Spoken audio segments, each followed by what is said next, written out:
Mr. President, can you explain why you were offering a deal that was more generous than the Gang of Six, which you seem to be embracing on Tuesday with your review? Because what had become apparent was that Speaker Boehner had some difficulty in his caucus. There are a group of his caucus that actually think default would be okay and have said that they would not vote for increasing the debt ceiling under any circumstances. And so I understand how they get themselves stirred up and the sharp ideological lines that they've drawn. And ultimately, my responsibility is to make sure that we avoid extraordinary difficulties to American people and American businesses.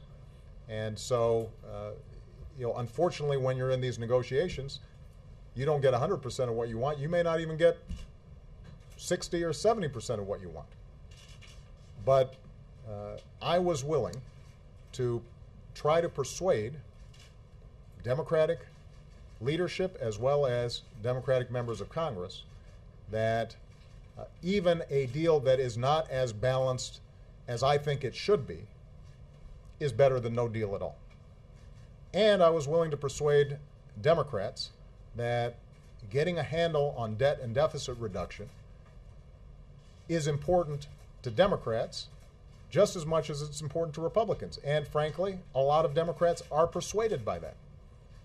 As I said at the last press conference, if you're a progressive, you should want to get our fiscal house in order, because once we do, it allows us to then have a serious conversation about the investments that we need to make, like infrastructure, like rebuilding our roads and our bridges and airports, like investing more in college education, like making sure that we're focused on the kinds of research and technology that's going to help us win the future. It's a lot easier to do that when we've got our fiscal house in order. And that was an argument that I was willing to go out and make to a lot of skeptical Democrats, as you saw yesterday. But ultimately, that's what we should expect from our leaders. If this was easy, it would have already been done. And I think what a lot of the American people are so disappointed by is this sense that all the talk about responsibility, all the talk about the next generation, all the talk about making sacrifices, that when it comes to actually doing something difficult, folks walk away. And last point I'll make here, I mean, I've gone out of my way to say that both parties have to make compromises.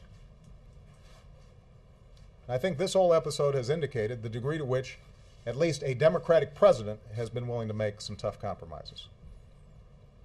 So when you guys go out there and write your stories, this is not a situation where somehow this was the usual food fight between Democrats and Republicans. A lot of Democrats stepped up in ways that were not advantageous politically.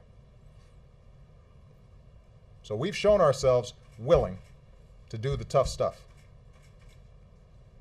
on an issue that Republicans ran on. Nora.